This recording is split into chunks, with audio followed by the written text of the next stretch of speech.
guys! Thanks for joining me. We are on day 22. This is our first day of Exodus, so we're going into the story of Moses. Exodus chapter 1, verse 1. Here we go. And we're starting with names. These are the names of the sons of Israel who went to Egypt with Jacob, each with his family: Reuben, Simeon, Levi, and Judah; Issachar, Zebulun, and Benjamin; Dan and Naphtali; Gad and Asher. The descendants of Jacob numbered 70 in all. Joseph was already in Egypt. Now Joseph and all his brothers and all that generation died, but the Israelites were exceedingly fruitful. They multiplied greatly, increased in numbers, and became so numerous that the land was filled with them. Then a new king, to whom Joseph meant nothing, came to power in Egypt. Gotta know your history, people. Like, if you don't know your history, stuff like genocide happens. History's important. Okay, sorry. I'll stay focused.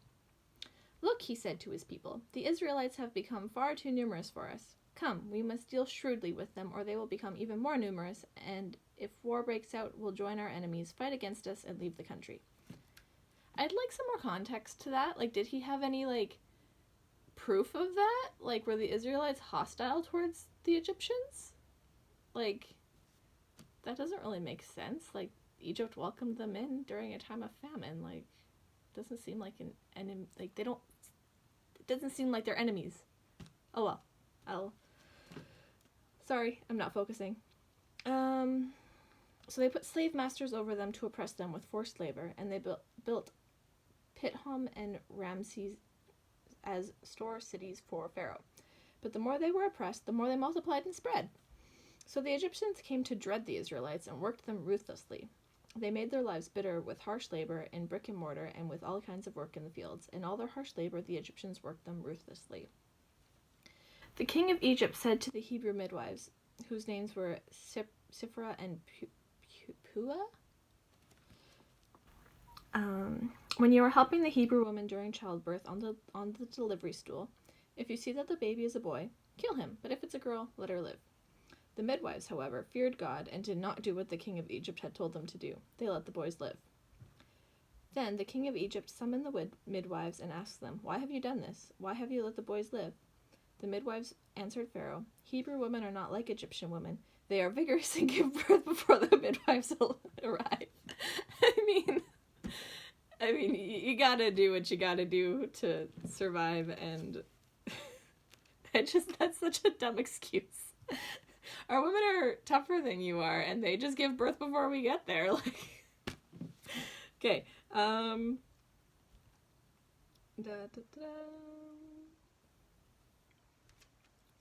Okay. Sorry, I got lost. Okay.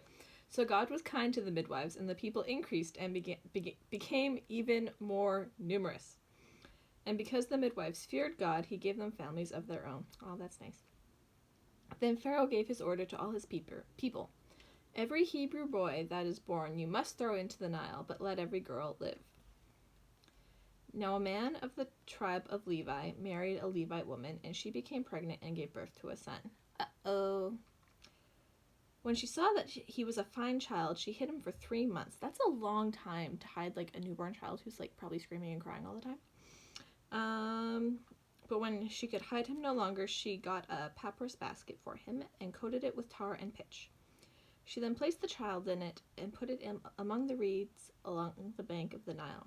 His sister stood at a distance to see what would happen to him. Okay, side note, because this is, my favorite thing in the whole... Well, maybe not my favorite thing, but in the movie Prince of Egypt, this scene, there's a song that's going on, Hush Now My Baby Be Still Now Don't Cry. That is, the magic song. If you have kids, make that their lullaby. It works. And plus, it's just a really, really, really pretty song. But I love that song, and it is the best lullaby. And I don't know, when I used to work with children a lot, that was the magic song. It put them straight to sleep, and they all loved it. Anyway, side note.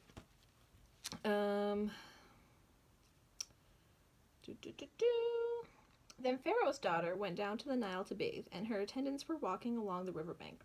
She saw the basket among the reeds and sent her female slave to get it. She opened it and saw the baby. He was crying, and she felt sorry for him. This is one of the Hebrew babies, she said. Then his sister asked Pharaoh's daughter, Shall I go get one of the Hebrew women to nurse the baby for you? Yes, go, she answered. So the girl went and got the baby's mother. Pharaoh's daughter said to her, Take this baby and nurse him for me, and I will pay you. So the woman took the baby and nursed him, and when the child grew older, she took him to Pharaoh's daughter, and he became her son, and she named him Moses, saying, I drew him out of the water. So Moses' mom probably very heart-wrenchingly gave him up to try and keep him safe. And then Pharaoh's daughter finds him, and it's like, oh, baby, what do I do with this? And And Moses' sister is like, oh, hey, that's a Hebrew baby. You want me to get one of the Hebrews to just take care of it for you till it's old enough to, like, play with? Yeah, let's do that. Here, I'll pay you. So Moses' mom gets paid to, like, take care of her son. Like, that is so cool. I always loved that. It's not like it went back to, like, any Hebrew woman. It went back to his mom, and she got paid to take care of her child. Like, so cool. Okay. One day, after Moses had grown up, he went out to where his own people were and watched them at their hard labor. He saw an Egyptian beating a Hebrew, one of his own people. Looking this way and that seeing and seeing no one. What? Looking this way and that and seeing no one. Okay, so he looked back and forth and no one was around. Okay. He killed the Egyptian and hid him in the sand. The next day he went out and saw two Hebrews fighting. He asked the one in the wrong, Why are you hitting your fellow Hebrew? The man said, Who made you ruler to judge over us? Are you thinking of killing me as you killed the Egyptian?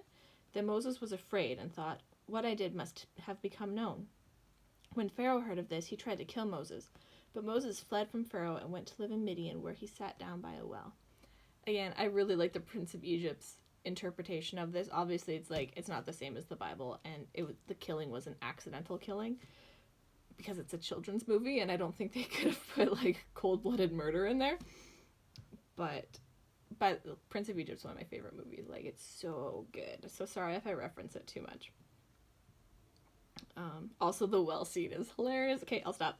Now, a priest of Midian had 7 daughters, and they came to draw water and filled the troughs to water their father's flock. Some shepherds came along and drove them away, but Moses got up and came to their rescue and watered their flock. When the girls returned to Reuel, we're going to go with Reuel, their father, he asked them, Why have you returned so early today? They answered, An Egyptian rescued us from the shepherds. He even drew water for us and watered the flock. I don't know.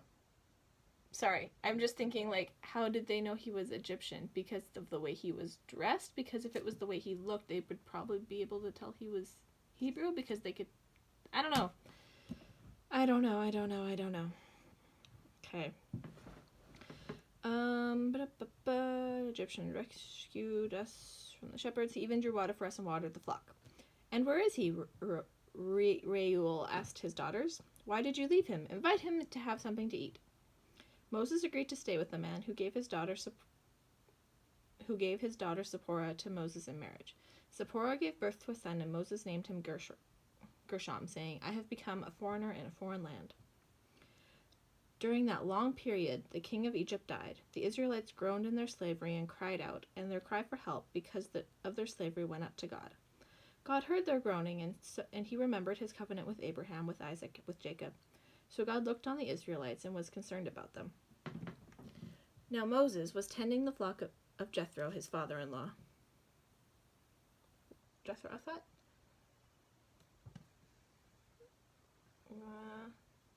Yeah, Reuel Jethro? Like, Jethro is so much easier to say. Anyway. Why do people have so many names? Okay, he was the priest of Midian, and he led the flock to the far side of the wilderness, and he came to Horeb, the mountain of God. There the angel of the Lord appeared to him in flames of fire from within a bush. Moses saw that though the bush was on fire, it did not burn up. Sorry, I'm excited, I'll slow down. So Moses thought, I will go over and see this strange sight, why the bush does not burn up. When the Lord saw that he had gone over to look, God called him from within the bush, Moses, Moses. And Moses said, Here I am. Do not come any closer, God said. Take off your sandals, for the place on which you stand is holy ground. Then he said, I am the God of your father, the God of Abraham, the God of Isaac, the God of Jacob. At this, Moses hid his face, because he was afraid to look at God. The Lord said, I have indeed seen the misery of my people in Egypt.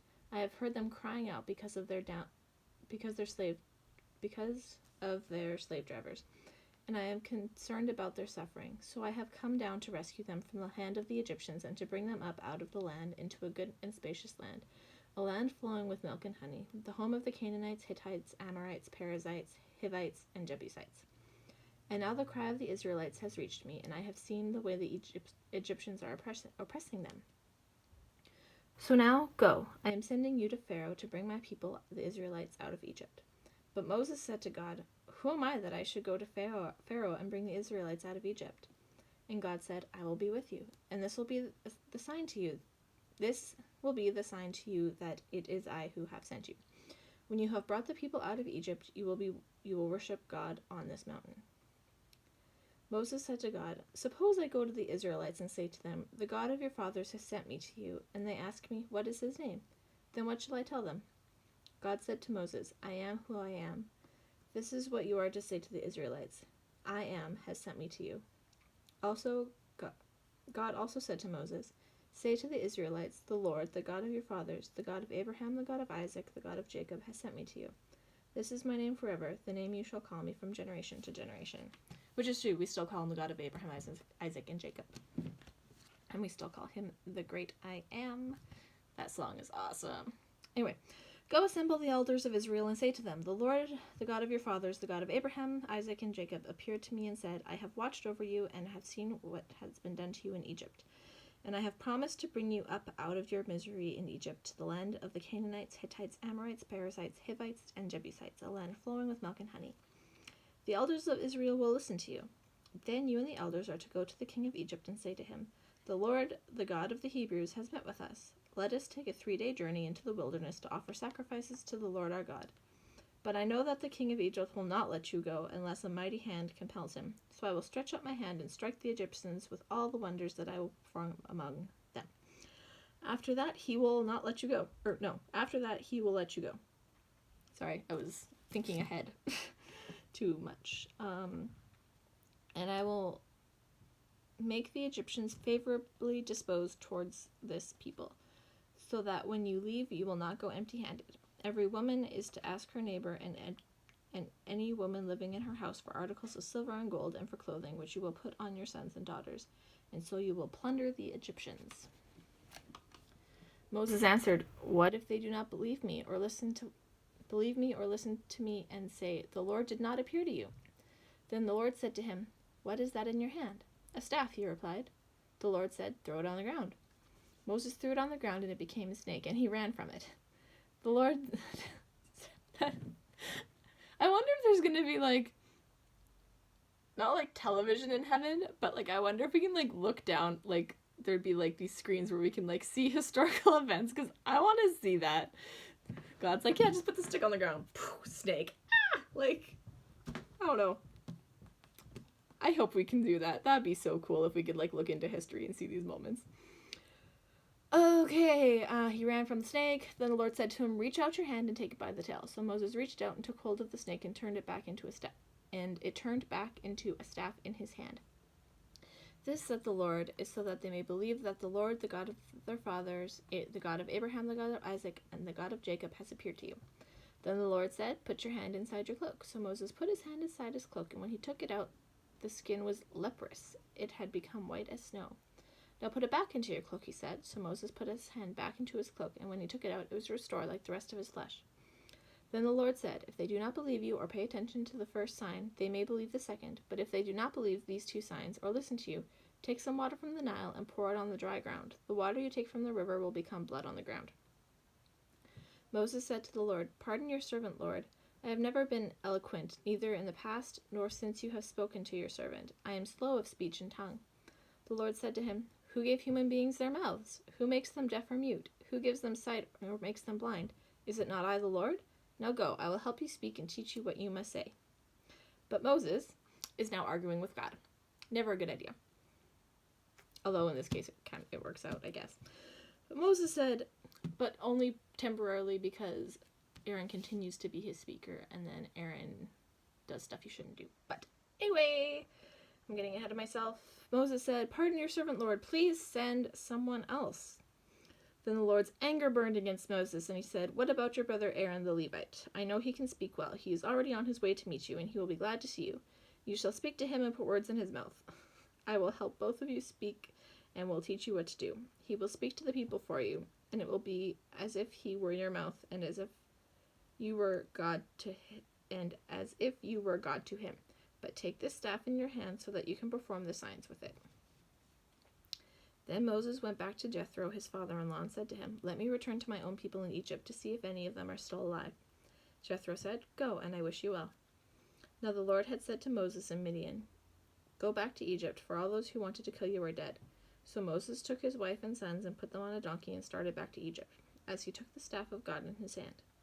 The Lord said to Moses, "When you return to Egypt, see that you perform before Pharaoh all the wonders I have given you the power to do. But I will harden his heart so that he will not let the people go. Then say to Pharaoh, 'This is what the Lord says. Israel is my firstborn son, and I told you, let my son go so he may worship me. But you refused to let him go, so I will kill your firstborn son.'"